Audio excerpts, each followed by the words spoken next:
Yang pertama yang kita mesti tahu sebenarnya butuh berapa sih uang untuk pendidikan anak kita mau masukin ke TK mana, SD mana, SMP mana, SMA mana, dan kuliah di mana. Iya. Ya. Nah, sedangkan si anak itu sekarang usianya baru 3 tahun. Ya, masih nanti masuk kuliah 5 tahun ke 15 15 ya. tahun lagi kan, dari berarti sekarang. jeda waktu.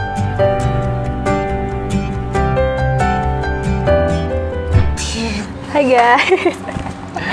Saya gelap? gelap. Nah, gelap ya? Nah, Baterai ya? Nggak. Karena baterai? Oh, enggak.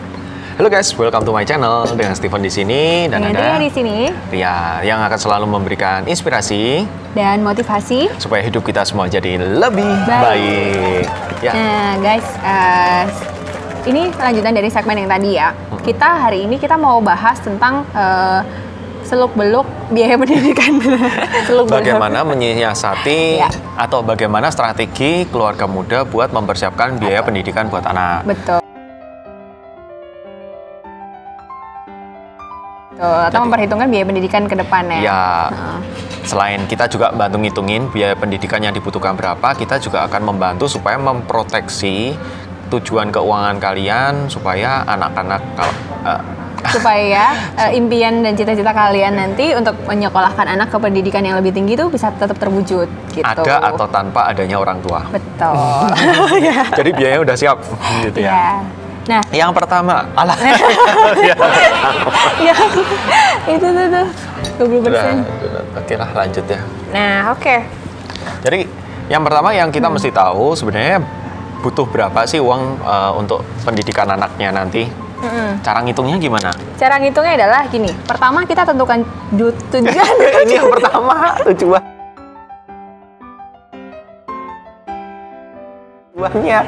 Kita langsung ngitung. Caranya ngitung gimana? Supaya kita tahu biaya pendidikan si kecil besok. Besok berapa tahun lagi waktu mau masuk kuliah, SMA kuliah, kira-kira paling enggak kita tahu ada gambarannya uangnya berapa yang dibutuhin supaya kita bisa nyiapin dari sekarang. Untuk tahapan sekolah kan mulai dari TK, SD, SMP, TK, SMA SD, ya? SMP, SMA, kuliah S1. Kalau mungkin ada yang kepingin nyekolahin sampai S2 ya silakan. Ya, itu perlu dihitung masing-masing. Misalnya kayak TK mau dimasukkan ke TK mana, kan ada juga TK Berarti yang... harus tahu dulu ya, kita mau masukin ke TK mana, SD mana, SMP mana, SMA mana, dan kuliah di mana. Ya, ini kalau memang benar-benar mau prepare ya. Ya, Karena kan ada juga orang tua yang pengennya cuma nyiapin budget untuk kuliah aja gitu. Karena dari SD, SMP, SMA nggak apa-apa lah yang di negeri aja SD, misalnya. SMP, SMA suruh mikir sendiri. Kuliah baru dipikirin. Iya, karena biasanya budget yang paling gede kan rata-rata pas kuliah. Tapi ada juga sih orang tua yang pengen anaknya itu pada saat masih TK udah di sekolahin di international school itu juga ada gitu. Benar. Ya kan? Nah, yang pertama kita harus tahu dulu tadi itu goalnya itu mau apa. Ya. Nah, kita tahu goalnya, tapi kita nggak tahu strateginya. Kita mesti nyisihin berapa setiap iya. bulan. Iya sih. Iya. Tapi yang paling penting adalah kita tahu nih berapa biaya yang dibutuhkan pada saat kita mau masuk. Nah, biasanya kita hitung nilai hari ini. Uang masuk sekolah hari ini ya, SD berapa, SD, SMP, SMA, kuliah berapa per hari ini. Per hari ini. Contoh misalnya nih ya, kita pengen nih, misalnya nih masuk ke fakultas gitu ya. Kita langsung hitung fakultas misalnya ini. Kita pengen anaknya jadi dokter nih. Iya. Ya. Nilai maksudnya uang pangkal masuk Uang hari pangkal, ini. uang masuk, uang gedung, lain-lain. Nah, itu total ya. Kayaknya ditotalin semua aja ya sampai selesai ya. Kira-kira Boleh. berapa sih? Ini baru ngomongin. Ini kalau ngekos juga masuk ya berarti ya. Ini baru ngomongin yang namanya biaya pendidikan. Belum biaya hidup anak kita waktu selama di perguruan tinggi. Betul. Karena antara biaya pendidikan sama biaya hidup itu mahalan biaya hidupnya sih. Bener, apalagi kalau kos-kosannya mintanya yang pakai AC. Nah, Terus habis sekarang itu udah berapa? Anaknya mau transportasinya pakai mobil misalnya. Ya, mobil atau motor, atau biarin naik ompreng. Ojek online. Ojek online. Jalan kaki juga lebih murah ya, cari kos-kosan yang dekat lebih kampus. sehat. Nah, langsung aja ya. Jadi Cara ngitungnya gimana? Cara ngitungnya adalah pertama, misalnya kita tahu nih sekarang sekarang adalah 300 juta. Ya. Nah, sedangkan si anak itu sekarang usianya baru 3 tahun. Ya, masih nanti masuk kuliah 5 tahun ke 15 ya. 15 tahun lagi kan, dari berarti sekarang. jeda waktu yang harus disiapkan sebagai orang tua nih untuk menyiapkan pendidikan tadi itu. Nah, selama 15 tahun itu kita perlu ngitung dulu nih inflasi ke depan. Karena kan biaya pendidikan itu kan setiap tahun ada yang namanya inflasi. 10%. 10% ya, rata-rata ya, average ya. Mungkin kalau kayak sekolah favorit bisa sampai 12-15%. Ya. Tapi kalau mungkin yang perguruan tingginya biasa, mungkin nggak terlalu favorit gitu ya. Mungkin di bawah 10% bisa kali ya. Bisa. Tapi coba kita average deh 10%. Betul, 10% dengan angka 300 juta hari ini gitu ya. Hari ini 300 juta. Nah, dengan waktu yang diperlukan adalah 15 tahun lagi dari sekarang. Jadi berapa kira-kira? Kita perlu menyiapkan biaya pendidikan anak pada saat nanti kuliah sebesar 1,2 M. Wih, jadi 300 juta sekarang, itu 15 tahun lagi ke depan, itu jadi 1,2 M. 1,2 M. Gede banget kan? Gede banget. Bingung hitungnya dari mana? Nah, nanti kita tunjukin nih. Tuh muncul di sini nih. Ya, di sini hitungannya ya, teman-teman. Di sini. Teman-teman bisa pakai aplikasi ini buat ngitung yang namanya future value atau nilai ke depan nilai di masa depan itu berapa. Tinggal download aja di aplikasi Play Store atau App Store ya. Kita nggak ngasih tutorial untuk belajar apps ini ya. Japri aja langsung ya. Kalau kalian mau belajar atau mau ngitung caranya gimana, kalian boleh DM Instagram kita, boleh japri, boleh komen juga. Komen langsung. Nah, jadi setelah kita ngitung tadi itu, kita tahu kan besarannya adalah 1,2 M dan itu gede banget. Saat ini mungkin kita belum punya uang segitu. Tapi kan kita harus prepare gimana caranya nyiapin. Nah, biasanya kita breakdown dulu nih. Dengan 1,2 M tadi itu kita masih perlu waktu 15 tahun. Otomatis kalau dibagi 15 tahun, kita perlu menyiapkan setiap bulannya itu 6,6 juta flat. 6,6 juta. 6,6 juta itu nggak boleh diutik-utik ya. Istilahnya itu harus ditabung. Iya. Istilahnya ya. Dan itu harus komitmen. Komitmen ya. Karena kan 15 tahun lagi dong. Nggak boleh 1 bulan pun lowong ya. Kalau lowong berarti kan 1,2 M nggak terkumpul dong. Iya nggak sih? 6,6 itu memang kita belum ngitungnya pakai kenaikan hasil investasi ya. Jadi murni 6,6 tanpa bunga. Betul. Jadi kalau 6,6 dikali 12 dikali 15 tahun itu akan terkumpul 1,2 M. Ya kalau kalian punya strategi milih investasi yang tepat, kalian mungkin nggak perlu 6,6. Mungkin cukup dengan 4 juta atau 5 juta mungkin bisa mencapai 1,2 M karena ada investasinya, ada imbal hasilnya. Dan itu penempatannya juga tergantung kebutuhan teman-teman ya. Gitu misalnya mau pilih dengan reksadana tadi itu. Ya, tadi kita lagi bahas nih, bisa reksadana ya. Bener. Bisa juga asuransi unit link bisa, reksadana bisa.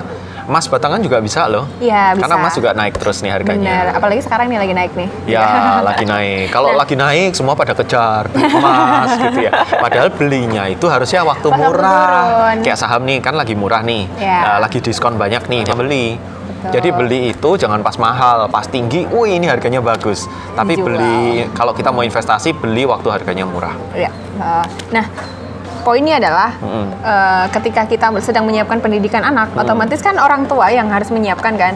Nah, orang tuanya ini juga perlu yang namanya diproteksi.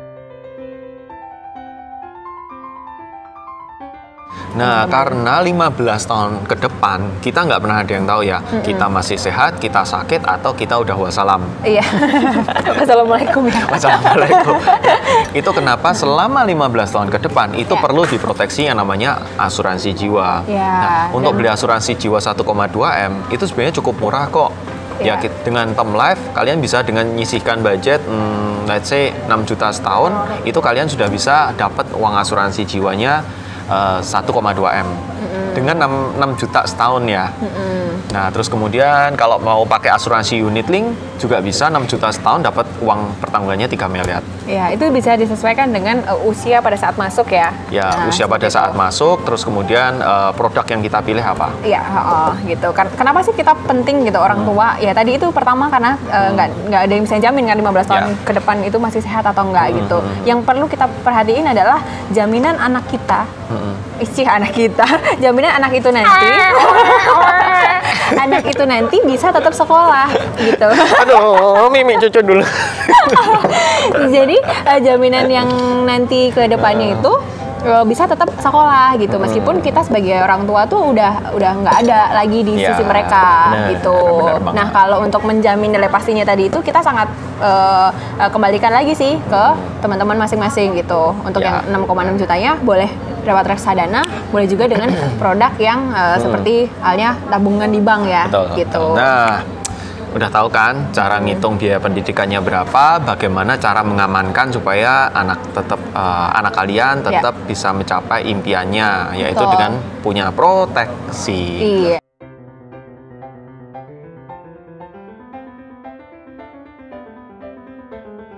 Iya. Nah, sekarang yang ketiga nih, yang terakhir. Aku tadi mau ngomong apa ya? Sakit kritis. Bukan.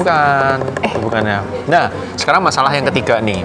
Seringkali orang itu salah beli yang namanya asuransi pendidikan. Oke, ya betul. Orang beli asuransi pendidikan biasanya yang diasuransiin anaknya ya. Nah, padahal yang butuh diasuransiin anaknya atau orang tuanya? Orang tuanya dong harusnya. Orang tuanya. Jadi kalau beli asuransi pendidikan, pastiin yang di cover asuransinya adalah orang tuanya dulu. Gitu. Karena orang tua ini yang mencari nafkah dan dia yang punya nilai ekonominya. Betul. Nah, besarannya berapa yang tadi? Sesuai dengan goalnya teman-teman tadi itu mau nyekolahkan di mana. Jadi hitung angkanya dulu, baru itu nanti akan ketahuan nih berapa uang pertamuan yang dibutuhkan untuk perlindungan proteksi orang tuanya. Benar banget. Sekarang udah paham kan? Kalian tambah cerdas finansial kan? Tambah pinter lagi ya. Tambah pinter lagi ya, karena memang kita berdua berharap melalui channel YouTube kita, itu kalian semua menjadi semakin cerdas finansial dan punya kehidupan yang lebih baik lagi. Oke guys. Gitu aja. Ya. Mungkin ada yang mau ditambahin? Tambahnya gini aja teman-teman, ketika teman-teman udah tahu teman-teman mau nyekolahin anak untuk ke jenjang yang lebih tinggi lagi, teman-teman harus eksekusi dari sekarang. Take action. Sekarang. Gitu. Jangan menunda-nunda lagi. Jangan teman-teman punya pikiran, oke, aku mau kok nyekolahin anakku, tapi teman-teman nggak take action dari sekarang. Karena kita nggak tahu resiko kedepannya itu terjadinya seperti apa. Gitu. Jadi take action sekarang, putuskan sekarang. Teman-teman harus sudah punya proteksi untuk pendidikan dan juga teman-teman punya proteksi untuk si pencari nafkah tadi. Ya betul. Putuskan dan action. DM kita sekarang juga. Beli asuransi pendidikan sekarang juga ya. Konsultasi sama kita juga boleh. Ya. Oke.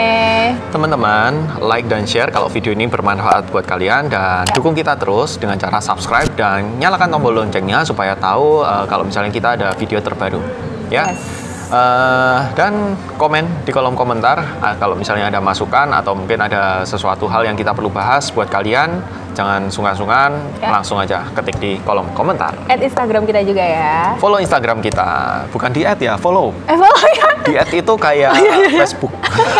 Udah lewat. Sekarang zamannya Instagram. Follow Instagram kita berdua ya guys. Ya, oke. Teman-teman juga bisa dengerin podcastnya kita. Oh iya, di podcast aku ya, Ria Punya Berita, dan podcastnya Steven, Cerdas Finansial with Steven. Ya. Nih, muncul di sini. Oke. See you guys. Bye.